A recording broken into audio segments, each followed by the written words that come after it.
Hi, everybody. This is Dear Mama Sal, and we are live on a Sunday afternoon, which means it's time for us to talk about coping with stress. And I'm pretty certain that we all agree that we all have stress. We just handle it in different ways, which is why some people appear as though they don't have any stress. It's not true. Um, Hi, Genie. Jeannie's saying hello to everybody, and she's saying a rainy morning in Maine, but it's just cold this afternoon. So she wore her new hoodie from LL Bean. I want to tell you something, Jeannie, and I think you already know this because we probably discussed it years ago. But my favorite raincoat of all time came from that store. It's not that I like to advertise at the beginning of a broadcast, but seeing as you mentioned it, let me do so. I just wanted to say a very warm welcome to everybody. In case you don't know, Dear Mama Sal is a group of people who get together on a weekly basis, 3 times a week. On Friday afternoons, we talk about coping with our feelings because we all have them and we need to control them. On Friday evenings, we have a fun broadcast we're called Coping with Life, where I normally try and rustle up some sort of food prepping for the week. And then on Sunday afternoons, we talk about stress. And today's broadcast, we're going to do an inventory on our stress. How are we doing with it? And what are we doing to set ourselves up to be as stress-free as possible for the fall and winter? And then also, I've got a lot of questions I'm going to ask you that hopefully will make you think a bit. And in doing that, will tell you where in your life you might want to make some adjustments. As in all things in life, understand you don't have to change. All right, that's a choice. But if you listen to this broadcast, if you understand the ideas here, then you will have a more peaceful and enjoyable fall and winter. Hi there, Jody. For those of you who don't know, Jody is our admin and looks after me in no uncertain terms. Remember to follow us on Facebook and Twitter, please, because that's where we update you on people's news. I also understand I am not a professional therapist or anything like that at all. The views you hear are my own or that from research that I've done or whatever. This is not a medical channel. This is just a group of people getting together to try and hold each other's hands as we go through life. And boy, we certainly have enough examples every week that help us cope with life, all right? And by the way, Jeannie, just in terms of your weather in Maine, mine here in southern British Columbia, near Vancouver, for those of you who know that, it's cold. It's a typical fall day. We are at 55 degrees Fahrenheit, and that would be 13 centigrade for those of you who speak the other language, and it's wet. In a word, wet, which is very typical of our weather at this time of year. I just want to very quickly run through some thoughts, prayers, and updates for people because I know that we all care about our viewers. Sharon went through her procedure and learned nothing new from it, so that is awesome.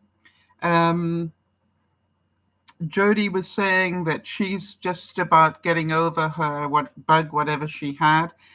She's saying that she's resting, hydrating, and that Tylenol's working on keeping her temperature down. I presume that's still true today, Jody, as I haven't heard anything more from you. Jen, can we send our thoughts, prayers, and a big hug? She lost her brother this week. Erin had her biopsy, and she will get her results this week. Birthdays, Charlotte had a birthday on the 23rd, and Andrea in Berlin will have her birthday on the 30th, which is the date of my mummy's birthday in heaven. If there are any other birthdays this week that I have not acknowledged, please let us know because it means you're not on the list. Yeah, Jody's saying yes, she is doing a lot better, that her throat that's acting up now. So no fever. She's got rid of the fever. Yay. Pleased to hear that. Hi, Jonas. Always a pleasure to see you here. He says, I'm highly stressed right now, so I needed this video. All right, so there we go. And by the way, I don't know if any of you saw, but on the Facebook page, I have updated the photograph today, which is a picture of the kitchen on its own.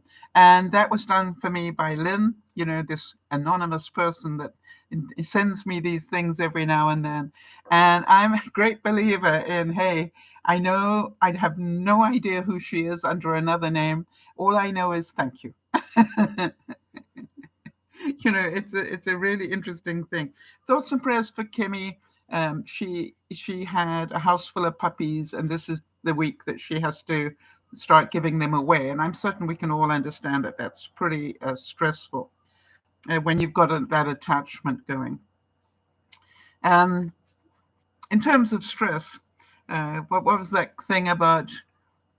For stress, take 2 aspirin and keep away from children, just like it says on the bottle, And for any of you with kids, you know what that's about. Jonas is saying that he's got an essay paper to do. And yeah, so there is a lot and a psychology midterm this week. All right, so a deep breath and lots of focus. What are you doing to make sure that you focus? Other than starting with this, and hopefully, we will talk about that. I just want to do a recap about stress, because I don't think we can remind people enough about the fact that stress is not a bad thing. On the good side, as I'm certain you all know, that stress is a natural response of our bodies to tell it, hey, we need to do something in a hurry. And so it then releases the hormones that are needed, including adrenaline and, of course, cortisol, to make us ready to either fight or run like mad. All right. And so it's not a bad thing, because it releases those things, if that is why it's doing it. But if we are constantly stressed, you can imagine we get an overload of adrenaline and we get an overload of cortisol. So I had a situation once where I couldn't understand why I didn't have any get up and go. And I remember one person saying to me, "You've probably run out of adrenaline." And I said, "What?" And they said, "You've probably run out of adrenaline. You've probably been living off your adrenaline for so long, and you've run out of it." Now, I don't, and I said, "Well, doesn't it top up again?" And Jody, perhaps we could just double check. Can one run out of adrenaline, and can it be refilled? If you've got this bottle of adrenaline in your body, you go every now and then you need it. Because that made sort of sense to me, that's what it felt like. I felt like I had run out of that get up and go juice called adrenaline. And so, but I would ask you to think about it. Jonas, anybody who's constantly taking exams and writing papers that will make or break their career in the long term or whatever, very stressful time. All right. And, you are releasing a lot of, those stress hormones every time you are about to take one of those things. We've got Lauren in Tasmania busy doing exams at the moment as well. And so, you look at it. Those things do, but it's part of our life. So the trick is, can we keep control of our stress levels so that we're not releasing too much adrenaline, too much cortisol? So on the bad side, your body is not equipped. I don't know if this made me chuckle. That your body is not equipped with a detector to identify physical versus emotional stress. Right? It doesn't have a little thing goes, "Oh, don't worry about that. It's just an emotional one." It just goes, they're stressed, so pump everything.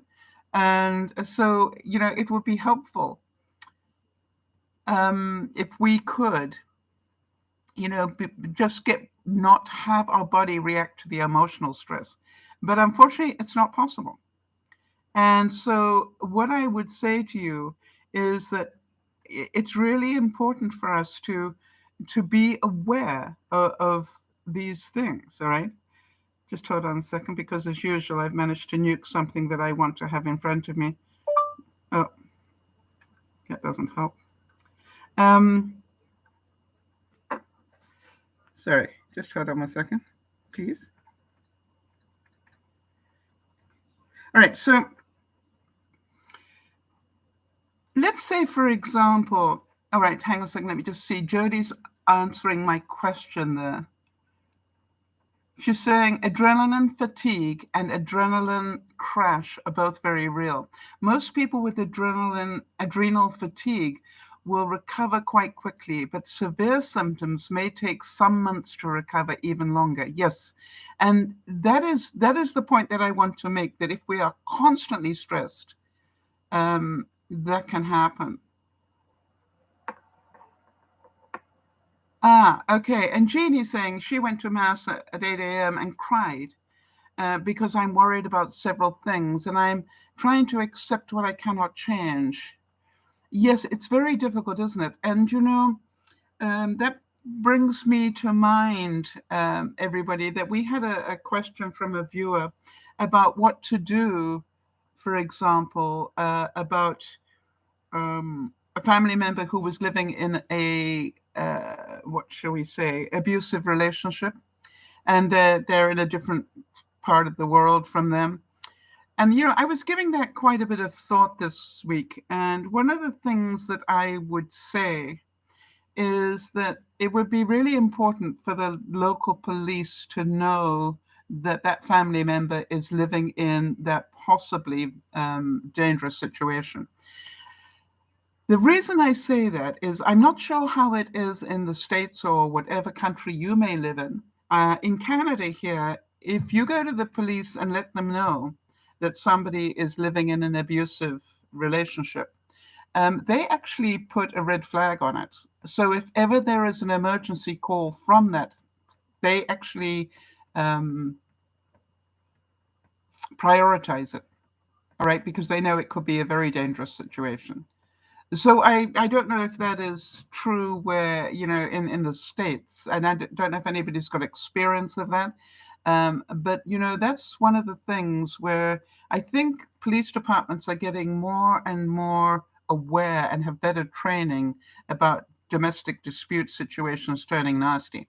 And that if, so the fact that they know that that is a possible powder keg waiting to go off, they can sort of be better equipped, if you like.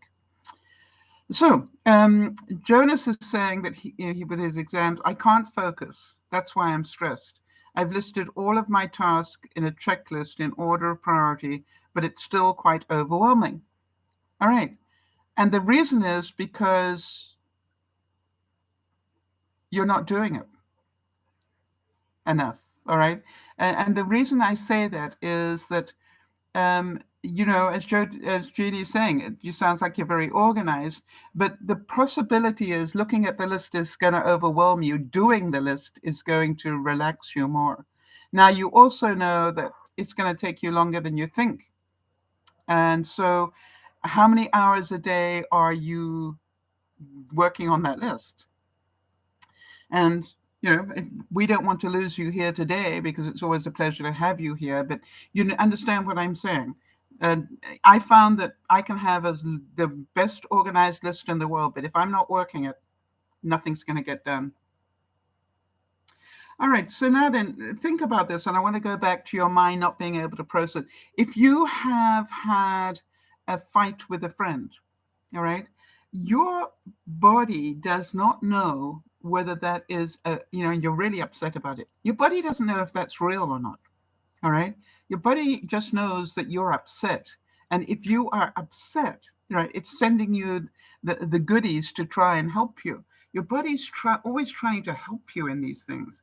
And so if we are in chronic stress, in other words, we are constantly pushing those hormones, it's going to upset your digestive system. It's going to, it's going to upset your reproductive systems. It's going to increase the risk of a heart attack, stroke, speed up the aging process. So that is really important for you to understand. Hi, Beth. Beth is saying adrenaline from excitement too. I get a rush of energy when I do something at work that I'm proud of. When it's done, my adrenaline level nosedives, and then I look for the next adrenaline rush project. Yes. And And so be aware of that, because that makes you an adrenaline junkie. It's a bit like somebody who is extreme sports person, right? They love that rush they get from that. But if they're doing it all the time, you can imagine the stress it puts on the body. It can affect your brain, just so that you know. You can end up with memory problems. You can end up with poor concentration, as Jonas has found. Your judgment can be not so good. You probably find it difficult to see the good in anything. And your mind is probably consumed by worrying. And if those are true of you, it means you're overwhelmed. And you're overwhelmed thinking too much about things you cannot change. Emotionally, you become depressed if you're thinking too much about not being able to change something that's already happened. You get anxiety when you're busy worrying too much about things in the future that may never happen. You get agitated, you get snippy with people probably. You're moody, irritable, or angry. Feeling overwhelmed, you're probably feeling lonely, sometimes isolated. And, so many different things go on, all right, when you have all these things happen. And your body reacts. Your body reacts with pains and aches. Some of you will get an upset stomach, or the opposite of that.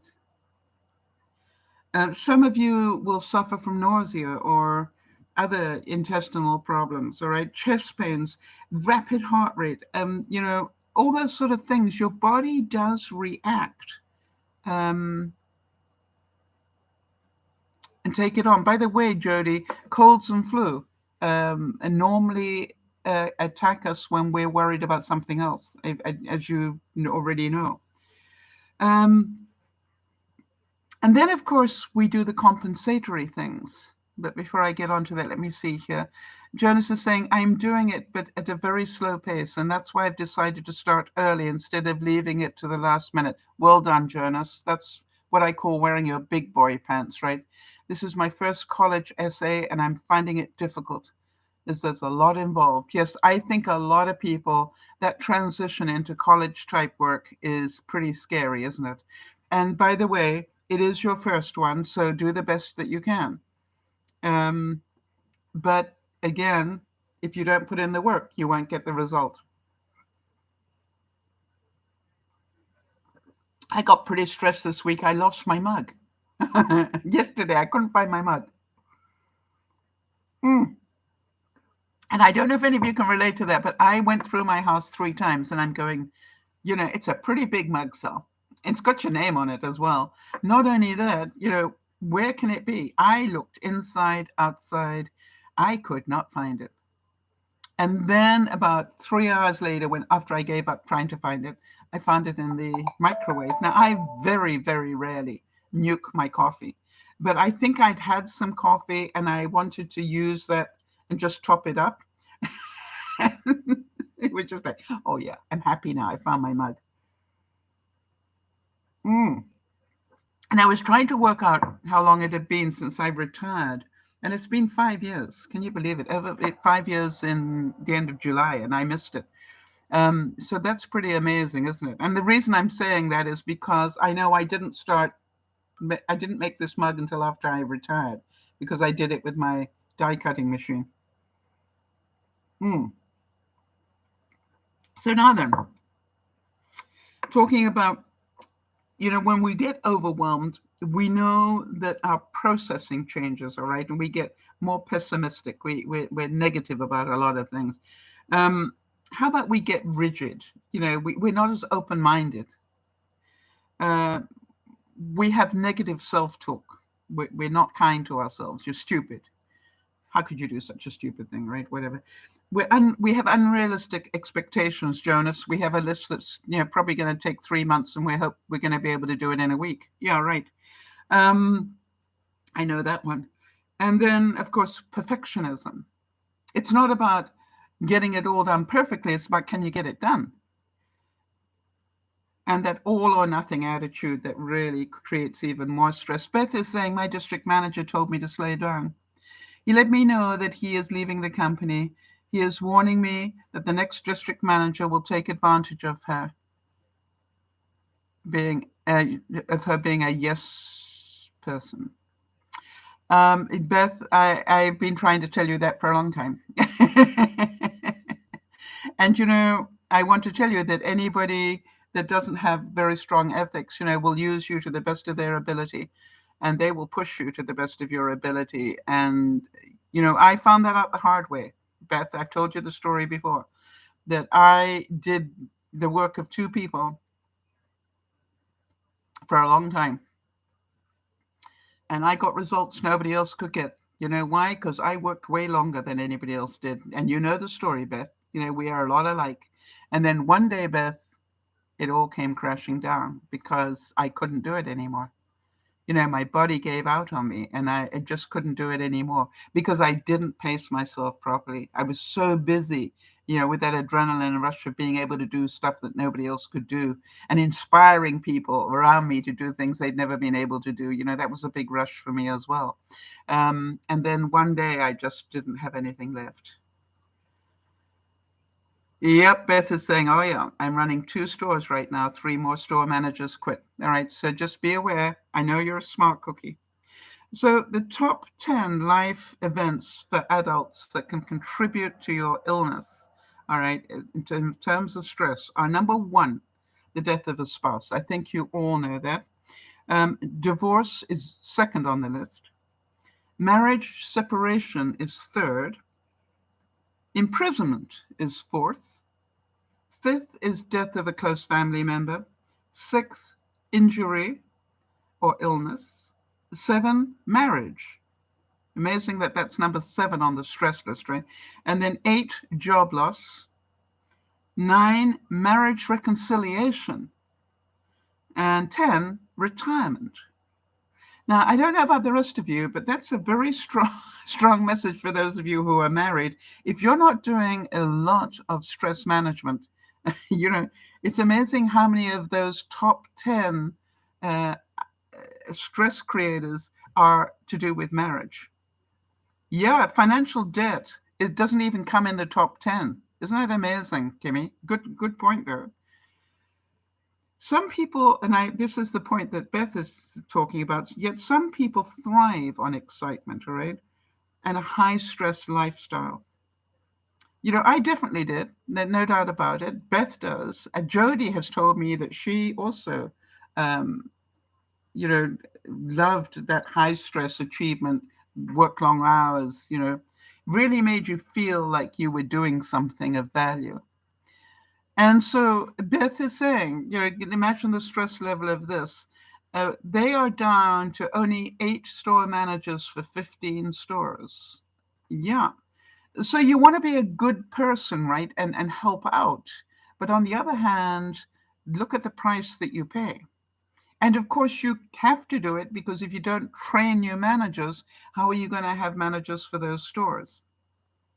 And so to me, the question is, I would think that there's a really good point here that the training of the managers, most of it needs to be done outside the stores. In other words, the basics, all right, needs to be done outside the stores. And then only the actual in-store experience needs to be that final component, in my view.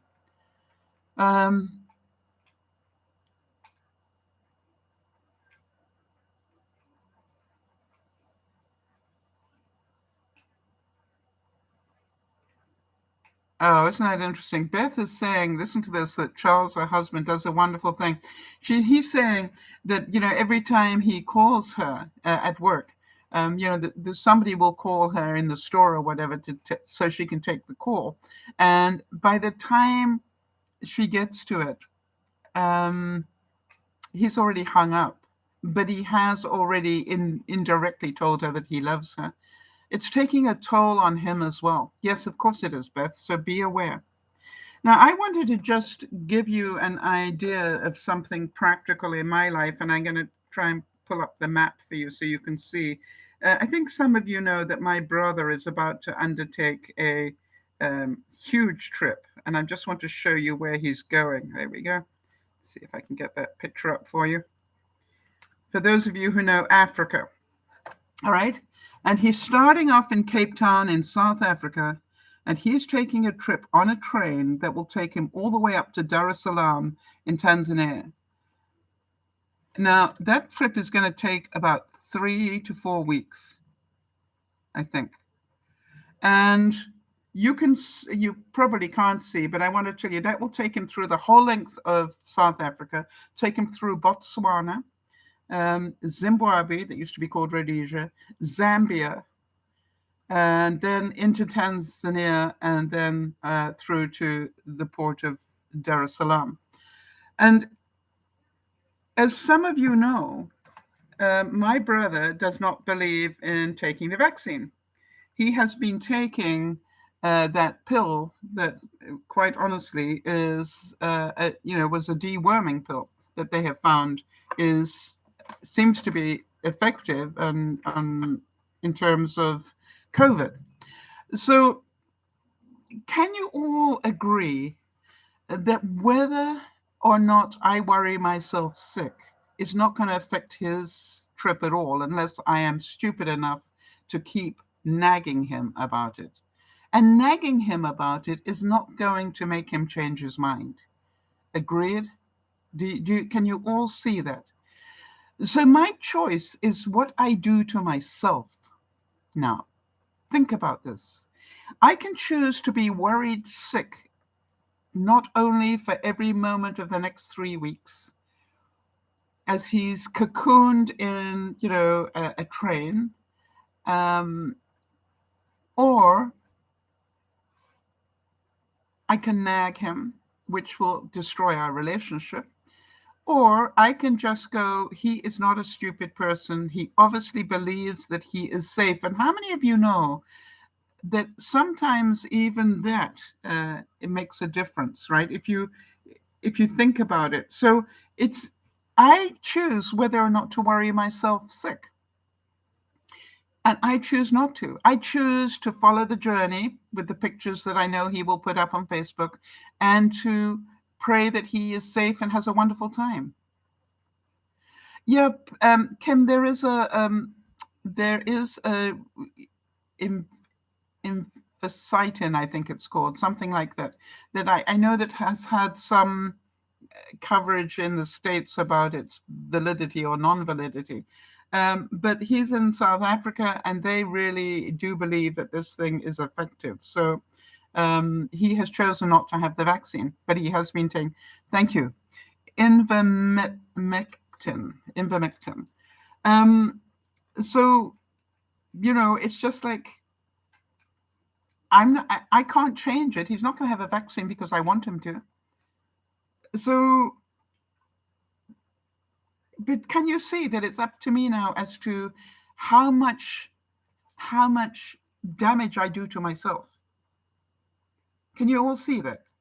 It is my choice now whether to worry myself sick or just pray for that he has a wonderful trip, and that he and his significant other have a safe and healthy and awesome trip of a lifetime. My choice. So here are a few things that I want to ask you about. I'd like you to think about it and say, let's score ourselves on a few stress reducers, all right? And I'd like you to ask yourself, how am I doing on this level? Do I need to improve?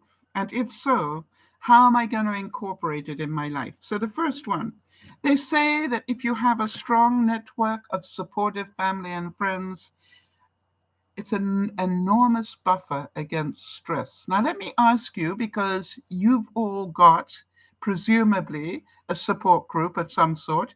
Some of you have a family that is supportive, and some of you are going, don't I wish?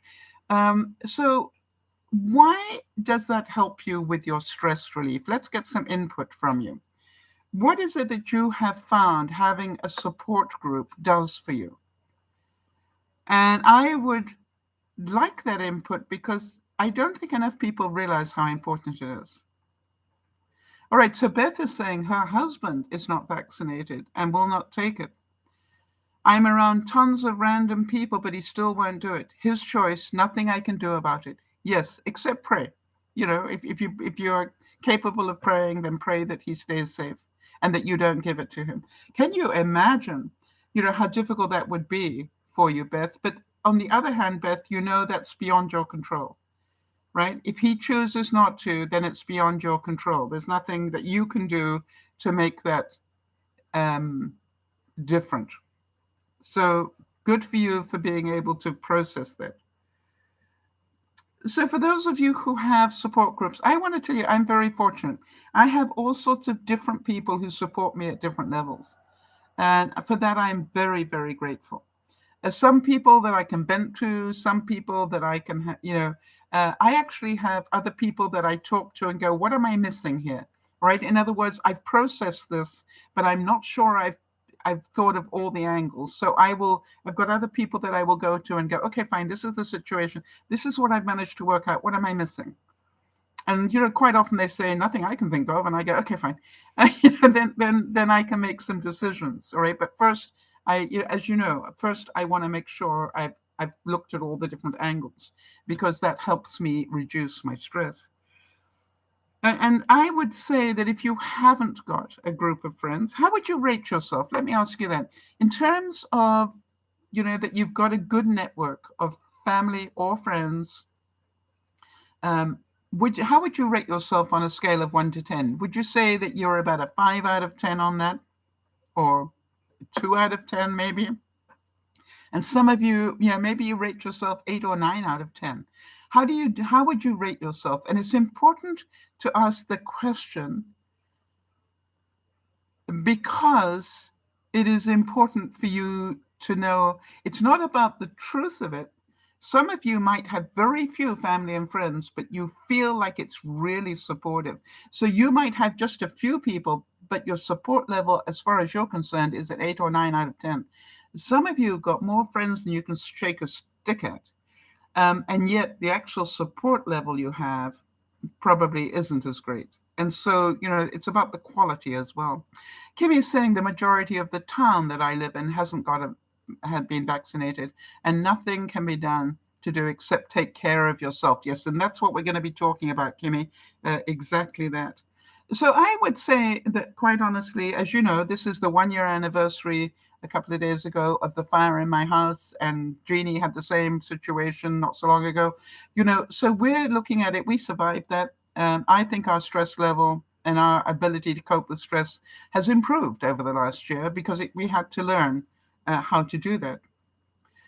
Beth is saying, my state is a red zone. Every employee I have in my main store has had COVID at least once, and a few more than once. Wow, that's amazing. And Jody's saying, my support level is a 10. I am so grateful. I never take that support for granted. Yes. And you have it on all sorts of different levels as well, Jody, right? And that is important. It doesn't mean you have a perfect life. It means that you know how to de-stress, and the people will help you do that. And that's important. So your personal sense of control over things can be a buffer to a lot of stress, right? As I was saying, Genie and I both had this major fire. What happens when you have a major fire? We got displaced. We lost control of our lives. 1 minute we were living in our houses and perfectly comfortable. The next minute we were standing up in the clothes we had the clothes we stood up in when the fire happened. And by the way, I still have those clothes to remind me. And it was just like, our lives totally changed in a heartbeat. And so from that perspective, the most important thing we had to do was gain back control. Even if it was of our new little environment, which was a hotel room, gain back control, get some clothes, get some basic food ready, get control. Very, very important part of it. And it is an important part in helping you de-stress, get control. We got Jonas's situation, right? He can write all the lists in the world, but if he's not actually doing the work, he's not controlling the list. He's just writing it. So I would really recommend that you think about that. How much control, and are you busy worrying about things you cannot control? my situation with my brother. I can't control him. I've tried, believe you me. Not possible. And so really important, right, that we understand that. The other thing is, how quickly do you de-stress, right? When you get stressed, how quickly can you process it out and de-stress? I'm getting pretty good about that. I know Jody has done a great job of changing how she does that. All right. Kimmy's saying that town that she lives in, they also won't wear masks or stop having festivals, parties, and functions. Yeah, it is who they are. So the best you can do is to keep away from a lot of interaction with those people but I'm pretty certain there must be people there that are vaccinated and that are safe to interact with. I think the challenge for you, Kimmy, is to find out where those people are. And I will talk a bit more about that in a second. I would really recommend that you all continue to work on your emotional intelligence. And that is, learn how to process better, learn how to think like a lawyer, to be able to cut away what is emotion and what's fact. No amount of screaming and shouting on the day of my fire was going to change anything. And that was what confused the the policeman, right? He said to me, I just can't believe how calm you are. And I just said, hey, if freaking out right now will change anything, let me know right now, because I could do it in a heartbeat. I just don't choose to do it at the moment because I need to think straight. And therefore, what's busy burning in there is, I need to let go of, because that's not going to help me. I'll just end up in hospital. And they really, were concerned about the fact that I was handling it so well. It was just not usual.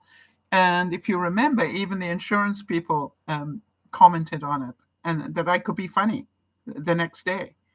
Well, yeah, that's part of my stress relief. Is how many of you have humor as part of your stress release? All right.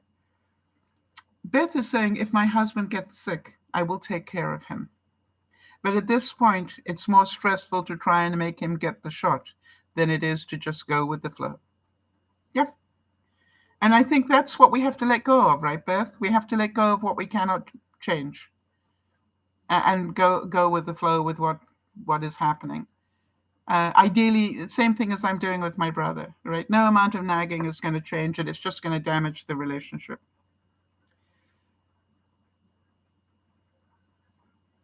By the way, if you are somebody who is normally pretty hopeful and optimistic, you'll be less vulnerable to illness or stress. That's an important thing to remember. It's not like you're not realistic or anything else, but if you can sort of get over it fairly quickly and get on with who you are and find humor in things, you are going to help your immune system a great deal. I made a surprise video call to Jody this week. Why? I wanted her to laugh. And I know looking at me makes her laugh for some peculiar reason. As soon as she looks at me, I like watching that reaction. And so what I did was, I quite often pocket dial her by accident, but this time I actually did want to make the call, and I didn't warn her. I just made the call.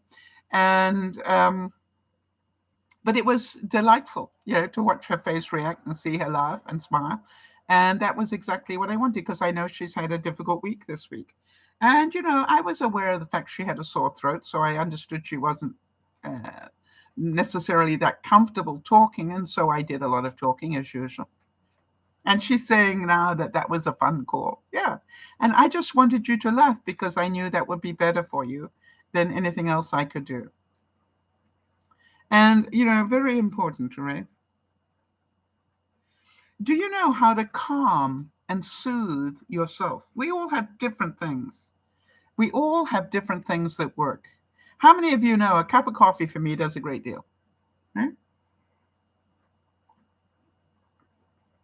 And by the way, when I found the coffee cup in the microwave yesterday, how many of you know that it was late in the afternoon? Now, normally I don't drink coffee past, a certain time. And no, it was actually early evening. Not even early evening. It was sort of about 7 o'clock, I think. Anyway, that's when I found the coffee. And how many of you know that voice in my head's going, "Don't drink coffee now. You won't be able to sleep." And da da da da da da da da da. That voice. And I'm going, really? I'm not wasting it. Now, I had a couple of choices, as we all do. I could choose to waste it, throw it down the sink, or I could choose to put it in a container and keep it in the fridge until tomorrow. Or I could drink it. And I decided to drink it. Why not? And the funny thing was, I slept very well last night. And I will talk about that in a moment as well. So what do you do to soothe yourself? What do you do to make yourself feel better when you know you get stressed? How do you de-stress? It's important to know. I found that when I get stressed, I pace. Do any of you do that? I remember Yvonne saying that she used to know when I was stressed. She lived below me, the bottom part of my house. She knew I was stressed because she could hear me walking. Interesting. But she also knew that I walked a lot when I was talking on the phone. Because that is one of those residuals for me. If I'm on the phone, I'm thinking quite a lot. Quite often when people phone me, they've got a problem. So, I'm thinking a lot. So I'm inclined not to sit down. I'm inclined to walk and talk because that keeps my energy up. All right. So that I can, and that for some reason, I'm what they call, I think one therapist that I met one day said, "You know what you are? You're a verbal genius. You have your moments. You help people most when you're talking." And I went, "Yeah." And he said, "Understand that about yourself. That's why you pace, is because you know that if you can keep your adrenaline going. So I know when I want to bring my adrenaline down, I need to sit down. And if I really want to bring it down, I lie down. Not easy, very difficult, right? Because then we get into, I'm being lazy. No, I'm not being lazy. I am correcting an overload. Very different thing. So you need to understand what does work for you. Kimmy's saying housework does it for her. Yes, remember that story that Benji told me, which is when he gets angry or stressed or stuff like that, he really does a lot of housework. And it brings him two things. It releases a lot of that energy, but then it also brings him lots of rewards because everybody's going, "Wow, that looks so good." And that brings in other hormones and stuff, the good ones, right? Endorphins, when we get good feedback like that. Think about this as well, that throughout history, if you think about it, we used to do lots of things in groups, all right? The men used to go out in a group and go hunting to feed the family. If you think about the cavemen, right? They went out in groups, as far as possible so that they could trap animals and bring them home for their families. If you think about it, the women used to get together around a fire and cook. And then, life went on a bit more and the men used to be in groups and gamble, I guess. And, if I'm thinking Victorian times, they used to do a lot of that. They also went shooting and hunting and things, but now it's for pleasure. Or they went camping or, whatever it was. Thanks, Jody. And, then, the women sat around and had coffee clubs or book clubs. You think about it. And we used to do things like have knitting groups and quilting groups, all those sort of things, right? Where we were able to talk through things, or we could hear other people talk through things, and then quietly that would help us process what we were going through.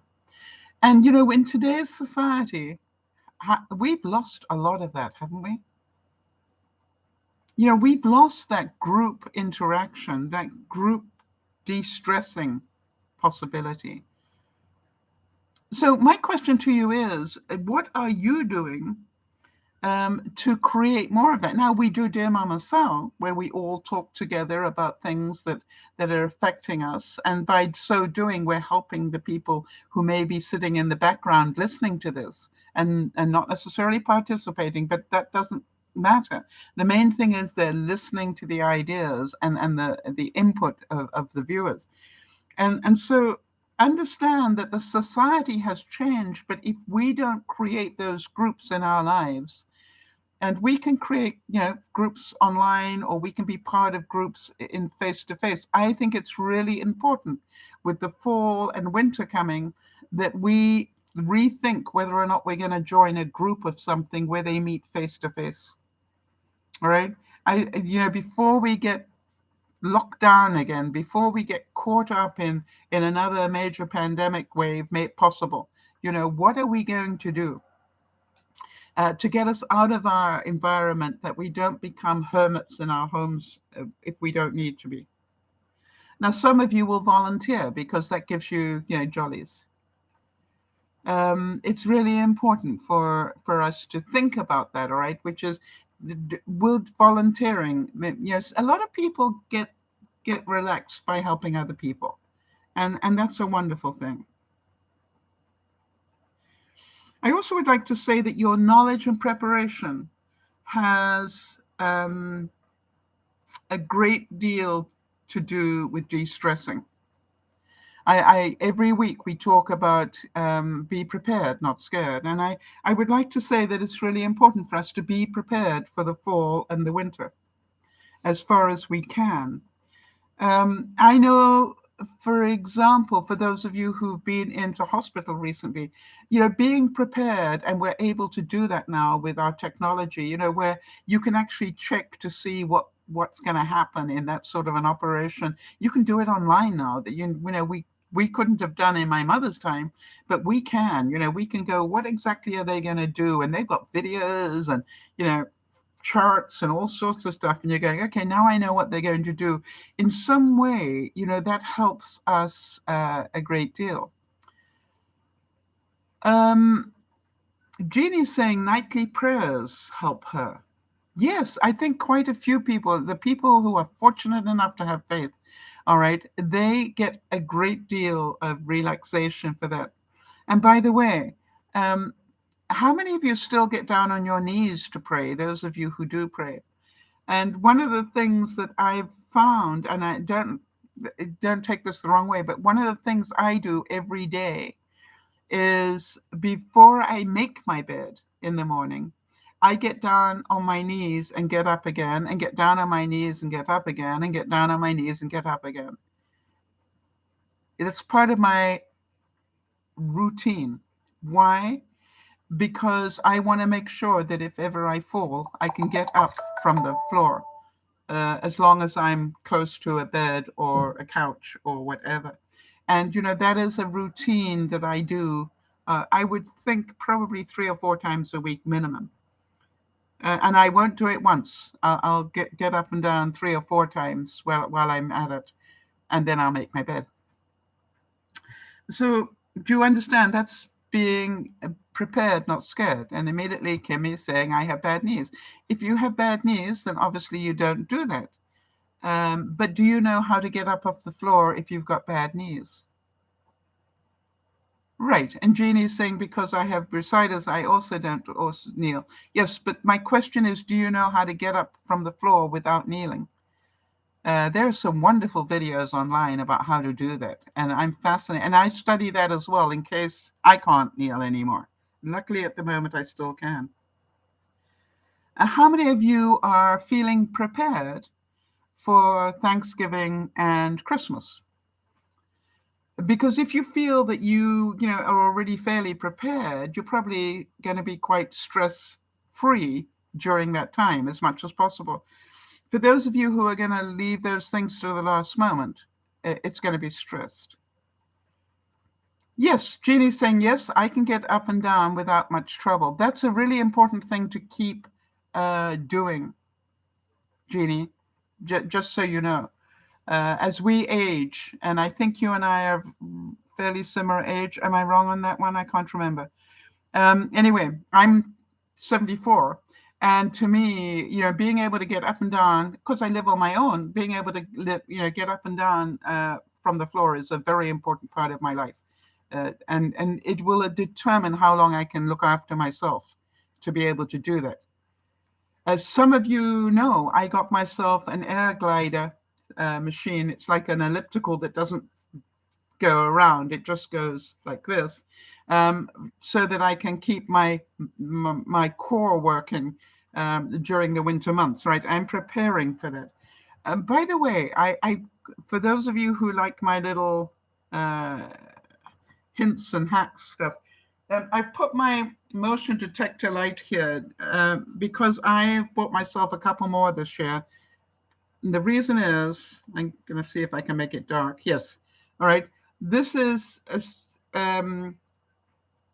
it only comes on if it's dark and then there's motion. All right. So what I did was I made it dark and then I rubbed against this, and that's created the motion. I have these in my house so that I can walk from my bedroom to my kitchen without turning on a light. How much electricity am I going to save doing that? All right.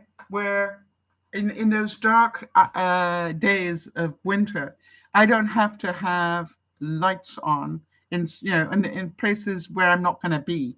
I only have lights on where I am. And the reason I can do that is because, cover it. There we go. As I walk towards it, the sensor picks up that I'm walking towards it and turns on. And I have a perfectly safe passageway from my bedroom to my kitchen, which is normally where I go.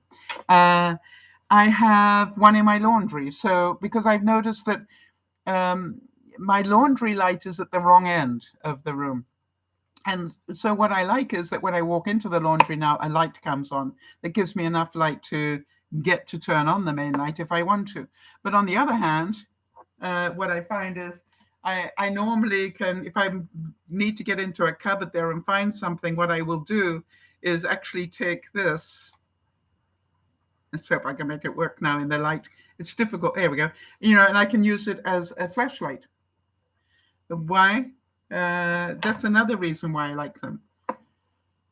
I also am putting them under my house. I have a crawl space under my house, and I found out that mice and things do not like lights.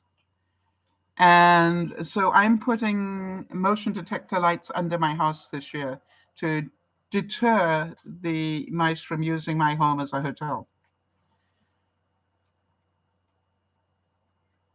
All right, so hear about this. Beth is saying, I asked my stock guy, who is 72, how he can keep up with me. He said, take care of your feet, your teeth, and keep moving. All right, and she said, I still sneak in and do the pet food for him before he gets there because it's heavy. How kind of you, Beth. So think about that, all right, that it's really important. Hi, Kaz. Distressing by listening to music, drawing. Yes, I'm going to be talking about those sort of things, playing games on the phone. But most people don't know their neighbors, so they don't have that afternoon tea with them or chat over the fence. Yes, and why don't we know our neighbors? We haven't bothered. All right? Good points there, Kaz. One of the other things is we all know that exercise, all right, will help distress us. So what exercise are you going to do this fall and winter? All right. It's fall now. So, I went out yesterday and I actually spent 2 hours working. I'm going to be working my way around my front garden because I've got a lot of planters there.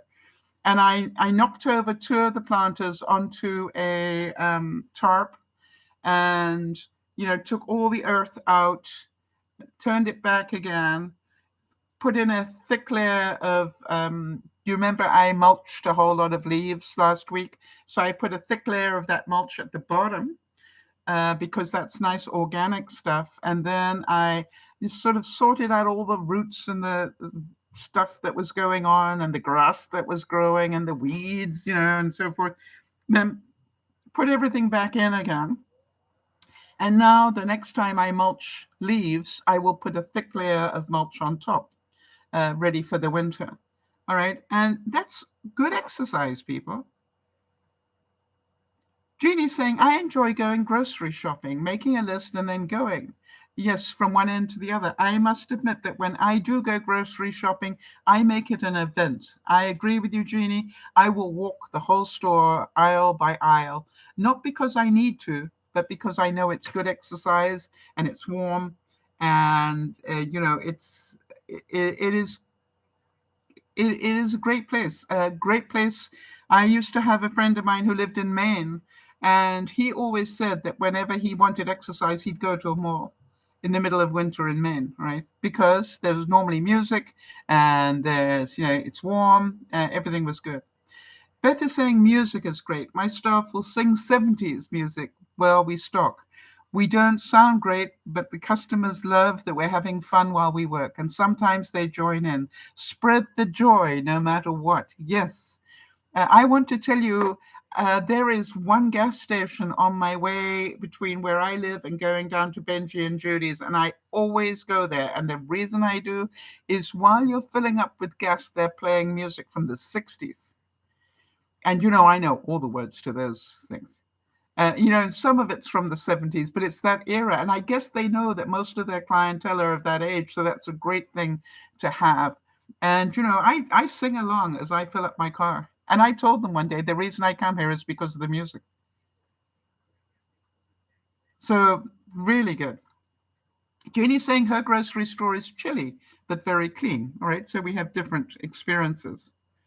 So you do know that movement of any sort is exercise. All right. So whether you choose to dance for 10 minutes, to put some music on and just dance, great. All right. Here's another thing. Think about what room in your house could do with a makeover this year. Because getting a can of paint and painting a room, great exercise.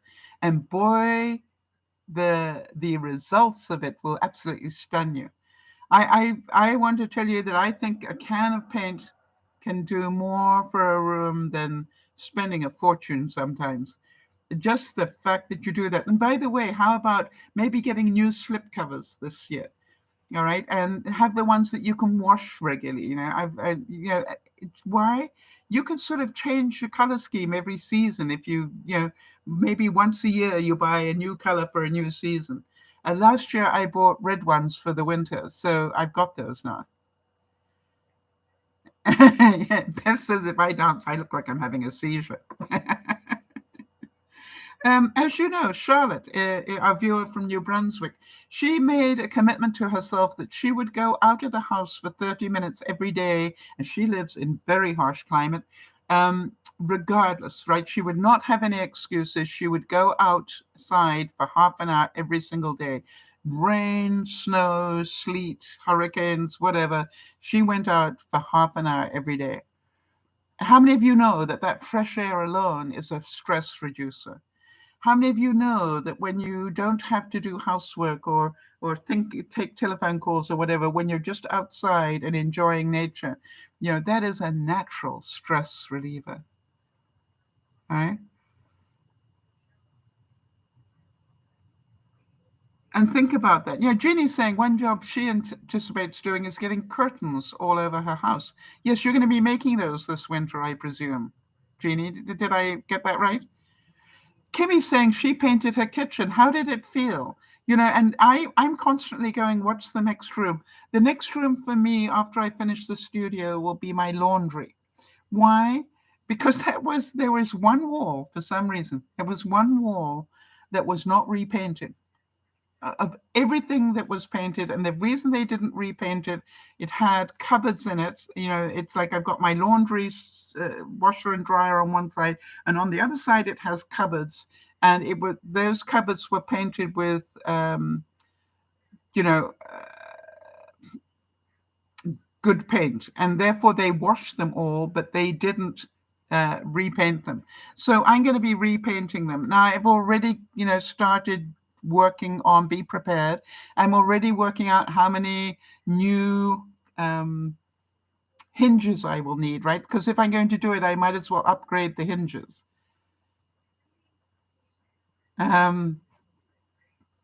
All right, so Genie's saying, no, I'm very bad at making things like that. I'm not a person who sews. All right, so, but but you will have that, step by step, get those curtains replaced. So I look at it and go,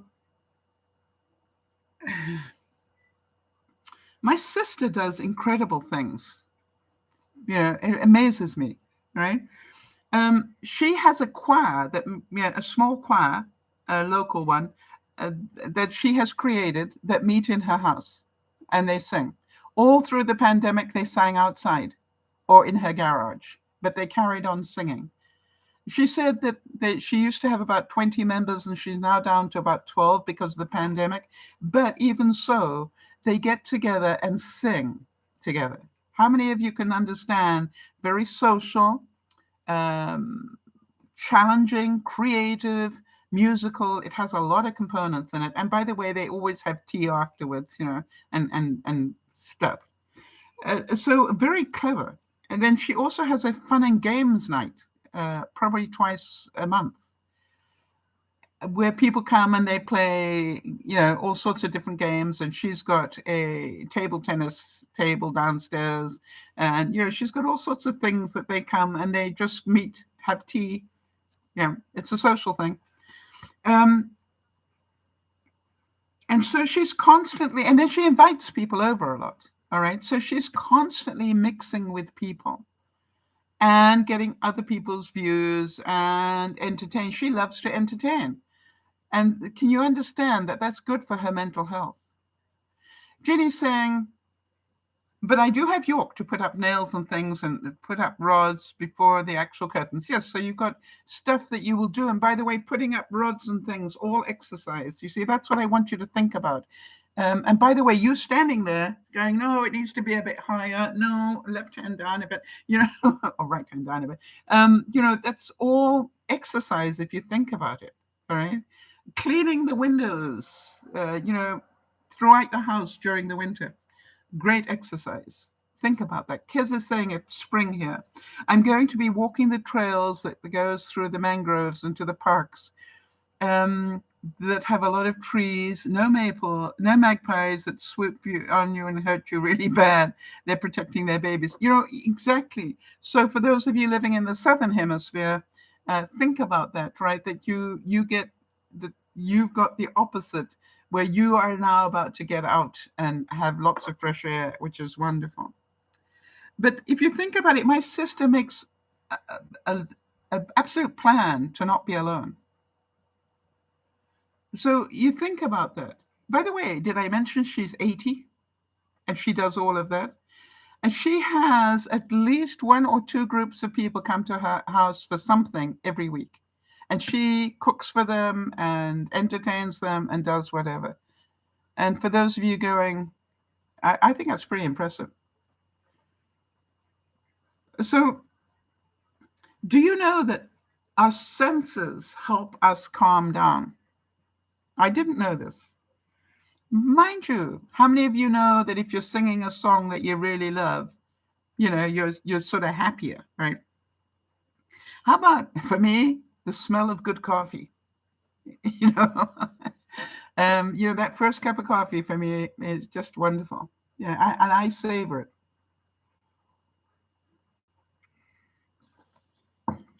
How many of you who've got pets?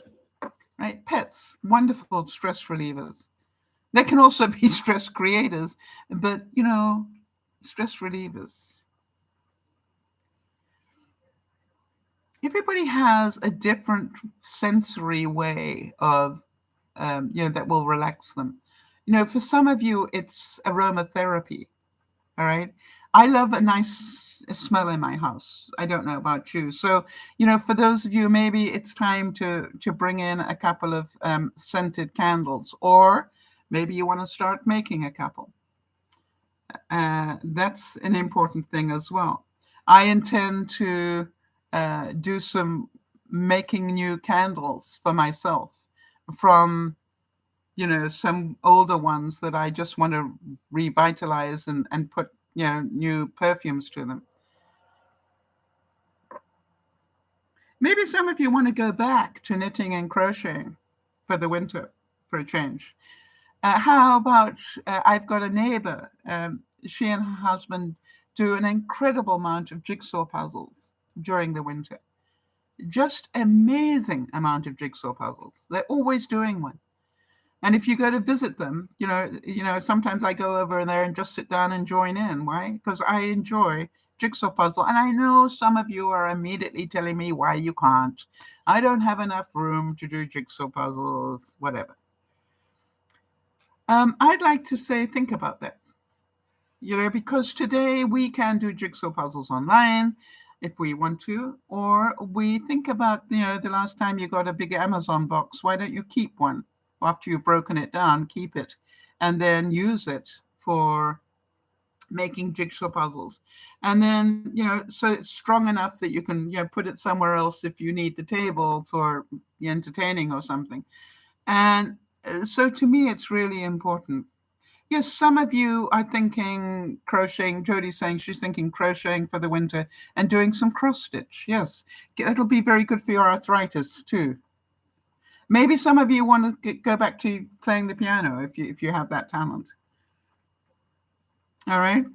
And so I would suggest that, something like a jigsaw puzzle, it's going to use a lot of creativity. It's problem solving. It is color identification, shape identification.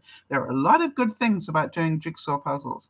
I'm not sure in terms of I'd actually be interested to see if they've done a study to see the benefits of doing jigsaw puzzles. But I would imagine for anybody of my age and older, probably a really good thing to do. For those of you who play games on your laptops and your cell phones, all right? Very important. I play games all the time that require me to be creative, problem solve, do stuff like that, sort of simulating games where you're building things and so forth. Why? I want to make sure my mind keeps doing those things. Now, I'm pretty certain we all know that one of the things that is really good for us is that we improve our diet. All right, now hang on a second. Kimmy's saying, I have been told that I should get into diamond painting. Now, if you don't know what that is, that's little tiny bits of glass that you can put down and make pictures. Now, who's told you that? All right. Because I'm not hearing that I want to do it. I'm hearing people have told me that I should. Stop shoulding all over yourself, Kim. Would you like to do it? And if so, great. And if you don't know how to do it, it'd be a good time to start researching that online. Genie is saying, I don't enjoy the ones with the 1,000+ pieces. I want to tell you, my next door neighbors don't even touch it unless it's 1,000 pieces plus. So, it's just like different strokes for different folks. Right? So let's go back to this healthier eating thing. And what does that look like? Well, I think you all know that I've been on a sort of path to try and do that. Quite simply, let's work on lowering the amount of processed food that we eat as far as possible. Lower the carbs as far as possible, the sugary snacks. They're all things that actually make us more stressed, not less. And then think about a diet that contains more fresh fruit and vegetables. We know that, right? And high quality protein and omega-3. Even though I pay extra, nearly $1 extra for a dozen eggs with omega-3 in them, I always buy my eggs with omega-3. All right, that's my sort of little thing. That's because I know I will probably have at least one egg a day. And I believe that's all part of looking after my health. I also am amazed, and I want to just show you that.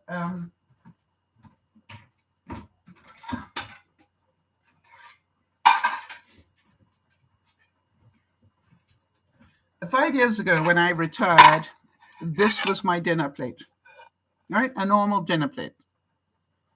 And that, when I think about it now, horrifies me, because I would have a plate for dinner. I mean, not literally the plate, people, but the food would cover the plate. And it would have meat, and it would have a whole lot of potato, and probably about a third of vegetables. Now, the interesting thing now is this is the size of my dinner plate. I use a side plate as my dinner plate. And that's not, if you look at it, it is substantially less. All right? So maybe a third less.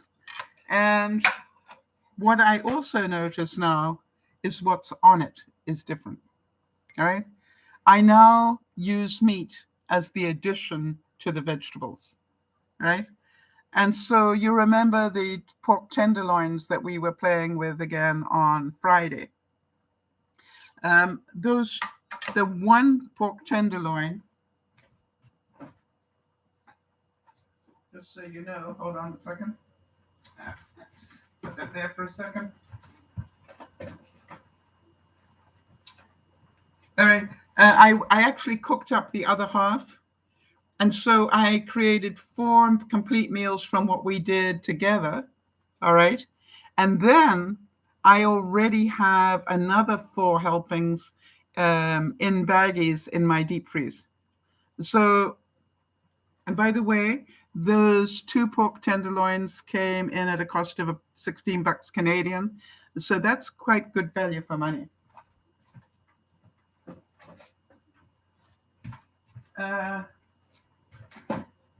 You will see I've got some mashed potato here. In the old days, I would have consumed all of that mashed potato. But what I do now is every night I take a spoonful, a big spoon, but I take a spoonful and add it. That's my allowance of potato. All right? Whereas in the old days, I would have consumed all of that. No problem at all. I love potato.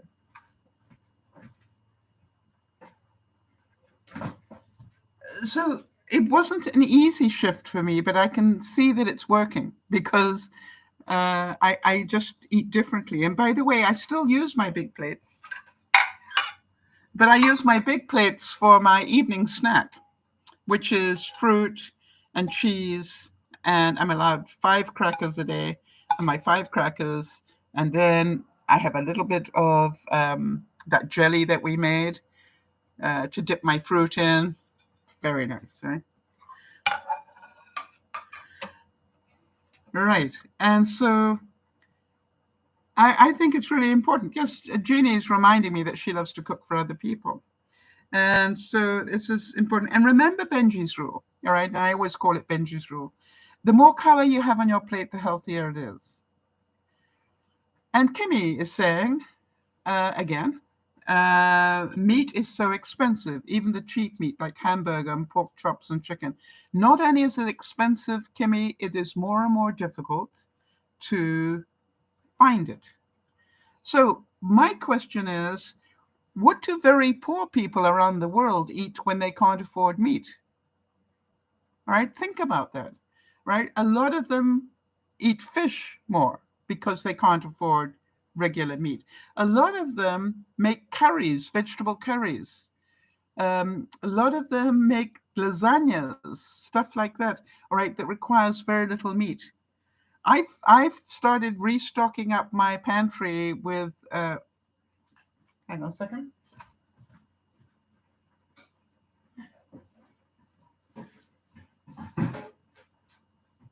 With tinned meat, all right, because I can. And if you think about it, my question was, how long can I keep a can of ham like this?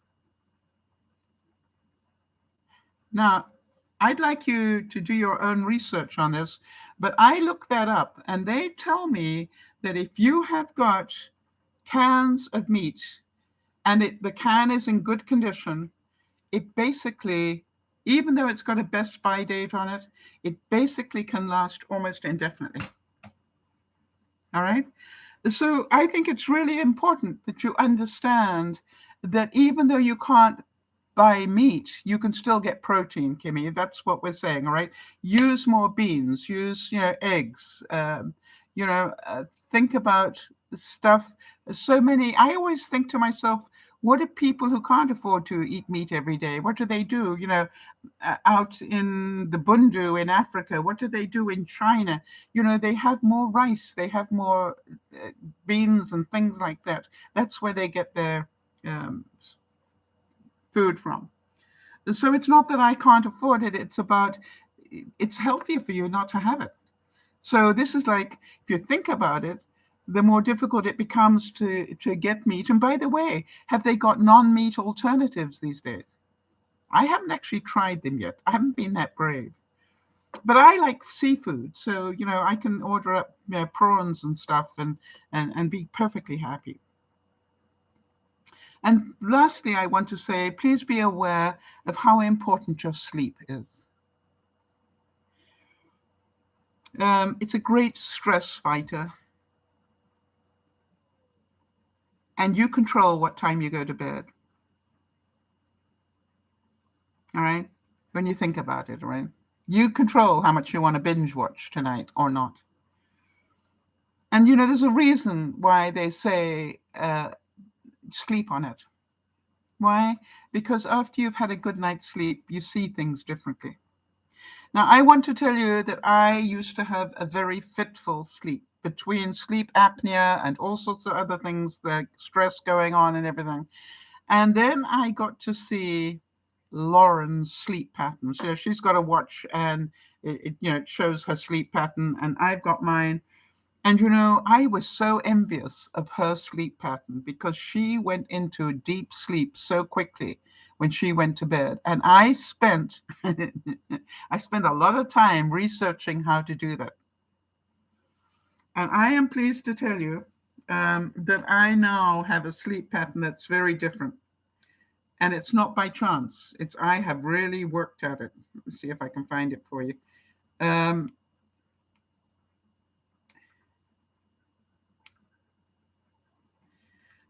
And last night, look at my sleep pattern for last night.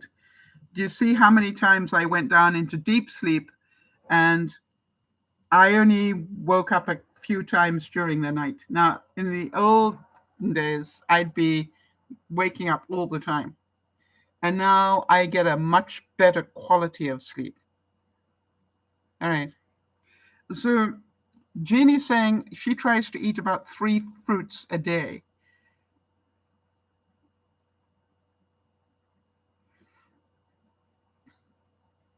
Kimmy's saying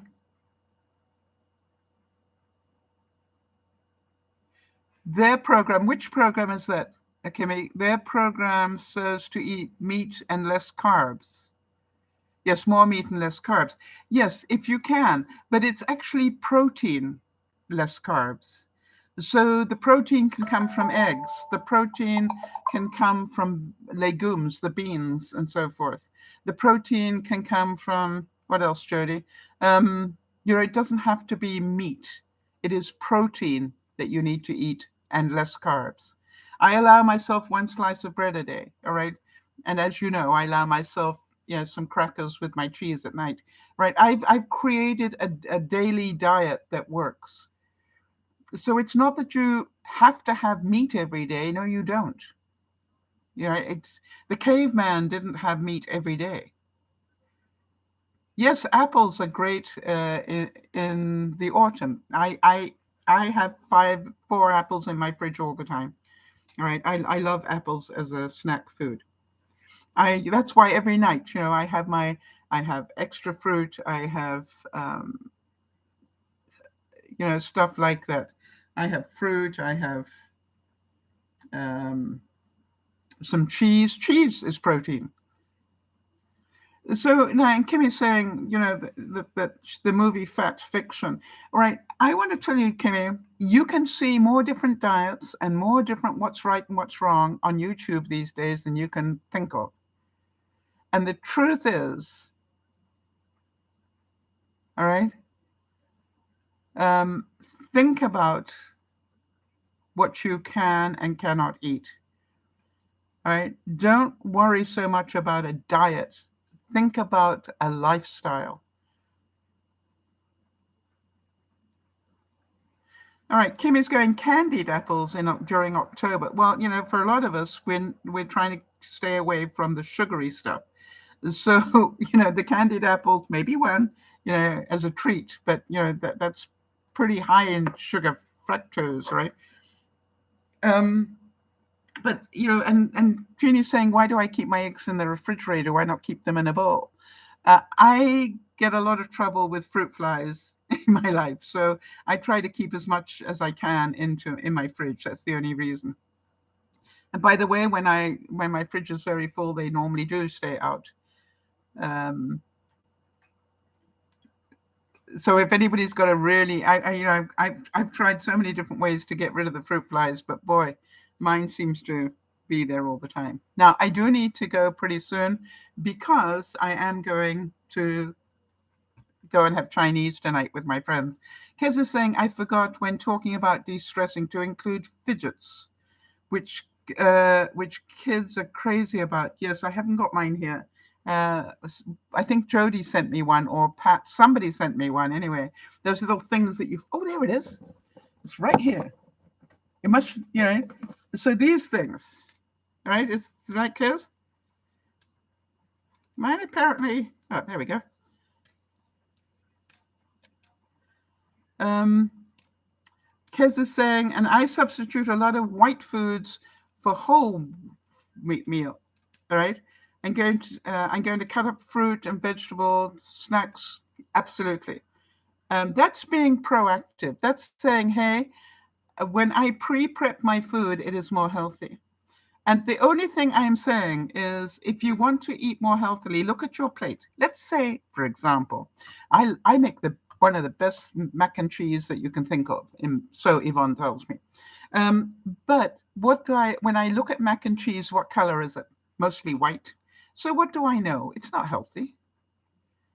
So when I do mac and cheese, I think about that.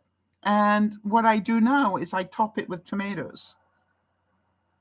And then I will add bacon bits to it. All right? So, or I will make a salad to have before I eat the mac and cheese.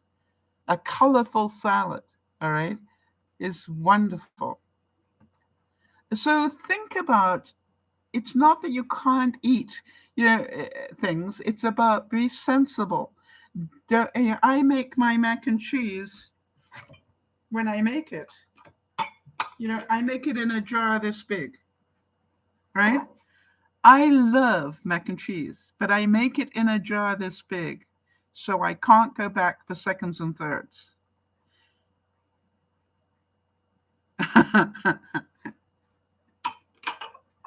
Now, obviously, it'd be even better if I could make it in a jar that big, but let's be realistic. There's no way. However, I am amazed how many times I actually won't necessarily eat it all. My eating habits have definitely changed. No doubt about it. And I'm hoping they will continue to. Because I am still sitting at this plateau, which I'm trying to drop below and stay below, but I'm going to get there, even though it's winter. So everybody, what I want you to know is life is stressful, and I think it will become more so. It'll become more so because of, maybe we get another wave of the pandemic. It'll become more so because the cost of living is skyrocketing. It'll become more so because of 1,001 reasons, but that is not our issue. Our issue is, how do we cope with it? Kez is saying, I heard you can make mac and cheese with pumpkin sauce. Yes. All right. You can. I have actually, what I did once, Kez, because I was trying to make a more healthy mac and cheese for myself. I literally took vegetables and I ground them up into a pulp. I put them in with water and I put them through my food processor until they were just like crumbly. Then I strained it, and then I put that all that vegetable in with the cheese sauce that I make for my mac and cheese. And, it's like there was a lot of vegetable in there, and it was fine. Yes, Kez is saying, Jody's saying, Kez, Jody says she's making Alfredo sauce with pumpkin now. All right, so you think about it, there are ways of adding more vegetables. I think you all know when I make shepherd's pie, I put as much ground vegetables in as I do meat. So, if I've got 1 cup of meat, I will put 1 cup of vegetable and mix it all up and make my shepherd's pie. And still have vegetables on the side, right? Little hacks like that will make the difference. So everybody, be prepared to have a challenging fall and Christmas. But on the other hand, be prepared to have your own stress relievers, whatever they are. All right? And I would say that it's really important that you hold yourself accountable for being your own stress reliever. Wherever possible, learn how the things that make you feel better and do them. So you won't need pills and stuff. But one last thing before I go, talking about pills. If you are unable to control your stress levels, right? If you are constantly worrying, if you are unable to do that, please see a professional. Because I need you, as I said somewhere along the middle of this, I need you to understand how much damage it does to your body. And that asking for help is a sign of strength, not one of weakness. Get to a therapist, get the help that you need. And know that constantly being negative, all right, is very harmful. If you always come up with a negative of something, as fast as somebody says something positive, you go, yes, but, and make the negative point. Understand what that does for your body. It is really amazing than what negative input does. If you're constantly beating up on yourself, it is amazing what it does to your body. This is DearMamaSal saying, stress is part of our lives. How we deal with it is our choice. Thank you for being here, and thank you all who are on the chit chat. Thank you for your examples and your input. It makes it so much easier for people to understand. I love it. This is DearMamaSal saying, look after one another, but most of all, please, please, please look after yourself, because if you don't, you are no use to anybody. I'm off to have Chinese. Bye for now.